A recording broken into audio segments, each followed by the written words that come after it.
안녕하십니까. 발기부전에 대한 수술적 진료, 그중에 팽창 임플란트 수술을 주로 보고 있는 비뇨기과 전문의 박성훈입니다. 얼마 전에 대한비뇨기의사회랑 남성과학회가 공동으로 매년 하는 심포지움에서 제가 리지콘 초기 경험, 한국에서의 초기 경험에 대한 이제 강의를 했었습니다. 리지콘이라는 회사가 이제 새로 나온 회사고, 이 회사가 이제 팽창 임플란트랑 굴곡형 임플란트, 그리고 한국에는 지금 들어오고 있지는 않지만 인공요도 갈약근, 그런 쪽으로 비뇨기계 보형물이라고 하는 프로스테틱 유럴로지라고 하는 그 분야의 이제 제품들을 주로 만드는데, 제가 이제 한국에 이 회사가 들어와서 한 6개월 정도 착용하고 나서 이게 어떻습니다라고 이제 말씀드리는 자리였어요. 이 후발주자잖아요, 이 회사가. 그러다 보니까 이미 있었던, 기존에 있었던 콜로플라스나 AMS라는 기계들의 장점들을 모아 놓으려고 시도를 했어요. 그래서 콜로플라스가 가지고 있는 팽창시켰을 때 두께가 나오는 점이라던가, AMS 제품이 가지고 있는 재질 자체의 부드러움으로 발기가 안 됐을 때 좀 더 자연스러운 형태가 나온다, 이런 부분들을 이제 믹스하려고 했던 거죠. 뭐 어느 회사나 다 그렇지만 자기네 제품이 언제나 제일 좋다고 얘기를 해요. 그리고 단점들은 잘 얘기 안 합니다.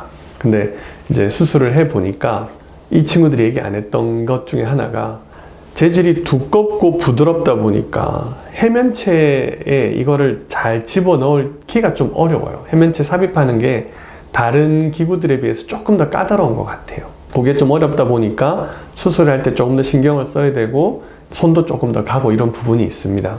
그런데 수술하고 나서 보니까 확실히 콜로플라스트보다는 훨씬 더 자연스러워요. 근데 AMS만큼 자연스럽진 않아요. 조금은 어색해요, 이것도. 왜냐면 재질이 두껍다 보니까 발기가 안 됐을 때 물을 완전히 빼버리면은 조금 어색한 부분이 있더라고요. 근데 확실히 콜로플라스보단 나아요. 그래서 예전에 생각했지만, 이게 리지콘이라는 제품은 양쪽 회사를, 기존에 나와 있던 콜로플라스랑 AMS를 합쳐서 거의 중간에서 만났다라고 저는 보고 있거든요. 한국에 이제 출시된 제품은 사실 프로토타입이 아닙니다. 이게 유럽에서 이미 6년 전에 출시가 돼서 사실 시행착오가 있었어요. 어떤 제품도 그렇지만 처음 나오는 제품들은 다 그런 에러가 있는 것 같습니다. 그게 개선이 돼서 말 그대로 정년이 돼서 이제 문제가 없는 상태에서 다행히 한국에 들어온 거죠. 그리고 우리나라는 이제 식약처가 워낙 까다롭기 때문에 이런 기구들이 쉽게 못 들어옵니다. 다른 나라는 뭐 1, 2년이면 끝날 거 우리나라는 3, 4년, 4, 5년 걸리니까, 예전엔 저는 그게 별로라고 생각했는데 이게 이렇게 시간이 걸리니까 다른 나라에서 먼저 이제 문제를 해결하고 우리나라에 들어온 형태가 되더라고요. 이게 꼭 나쁜 건 아니구나. 저는 이제 해외에 가서 미리 이 기계를 좀 사용을 해보고 좀 더 이해를 하고 있긴 했습니다만은, 그렇더라도 개선이 된 상태에서 들어온 게 참 좋은 상태구나 싶었습니다. 여튼 6개월 동안 쭉 수술을 해보니까 결국 한마디로, 한 문장으로 요약을 해보라고 하면은, 수술한 의사는 조금 더 까다로운데 수술 받은 환자한테 조금 더 도움이 되는 것 같다. 왜냐하면은 이제 굵기라던가 아니면은 사이즈 면에서 첫 번째, 두 번째 자연스러운 면에서, 재질 자체 부드러운 면에서 양쪽 회사를 다 장점을 모아 놓으려고 했기 때문에 그런 부분은 좋은 것 같다. 단점은 이제 수술한 의사가 조금 더 까다로워졌다, 그건 것 같습니다. 근데 제가 늘상 얘기하지만 잘 하면은 괜찮아요. 다만 좀 더 신경을 써야 되는 부분들이 있더라. 그래서 제가 강의를 했던 내용은, 어떤 거를 하면 이제 좀 더 수술을 더 용이하게 할 수 있나, 이 제품이 이런 특성이 있으니까 그런 나름의 이제 제 노하우가 생기니까 그 부분들에서 말씀드리고, 그리고 실제 이제 플로어에서 질문을 많이 받았던 거는, 한국에서 이제 임플란트를 쓸 때 어떤 기준으로 어떻게 실린더 선택을 하느냐, 이게 사실 굉장히 어렵거든요. 이건 교과서에 나와 있는 내용이 아닙니다. 그래서 실린더, 그러니까 임플란트 종류가 길고 짧고 굵고 가늘고, 이게 다 종류가 다양하기 때문에 언제 어떤 임플란트를 사용해야 되느냐, 사실 요거는 팽창 임플란트 수술의 핵심 중에 하나입니다. 그래서 그런 질문을 받아서 이제 요런 기준으로 요렇게 합니다, 이렇게 말씀드리고, 이런 과정들이 있었습니다. 6개월 초기 경험이니까 아직까지 아주 긴 시간을 두고 보고, 뭐 다른 임플란트들처럼 지금 10년 넘게 지켜보고 이런 게 아니기 때문에 좀 한정적이긴 합니다만은, 현재까지 나온 연구를 보면은 리지콘 역시 기계적인 안정성은 다른 두 회사에 비해서 특별히 뒤처지지 않는다, 비슷하거나 조금 더 좋은 거 아닌가 라는 논문이 나오고 있고요. 환자 만족도에서는 사실 차이가 없다고 나와요.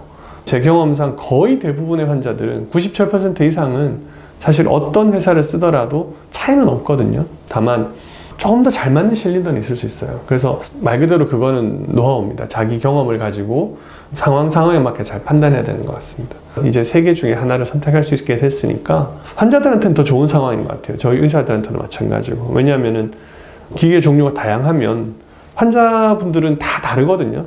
음경의 해면체 구조나 아니면 이런 해부학적 상황이 다 다르기 때문에 그때그때마다 제가 선택할 수 있는 옵션이 많다면 좀 더 잘 맞춰서 수술할 수가 있게 되겠죠.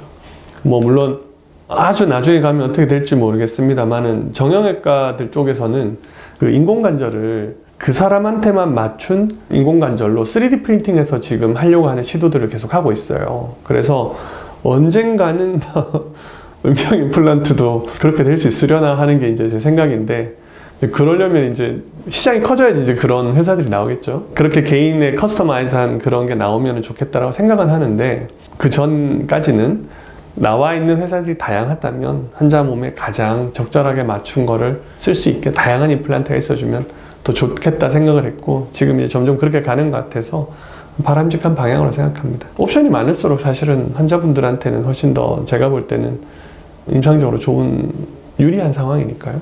이번에 강의하면서 느꼈지만 비뇨기과 선생님들 중에 수술에 관심이 있으신 분들이 굉장히 많아요. 그리고 한국 비뇨기과 선생님들이 또 수술도 잘 하시고요. 다만 수술을 교육하는 그런 전문적인 이런 과정이 없거든요. 다들 대학병원 수련이 레지던트 시절, 펠로우 시절 지나고 나면은 수술에 대해서 좀 전문적인 교육을 받을 경우가 이렇게 비디오 보거나 이런 게 다인데, 바꿀 수 있는 그런 교육 체계가 생기면 좋겠다. 그게 이번 이제 강의를 하고 나니까 생각이 좀 들더라고요. 그런 교육을 강화할 수 있는 방법들을 좀 고민해 보는 계기가 되는 것 같습니다.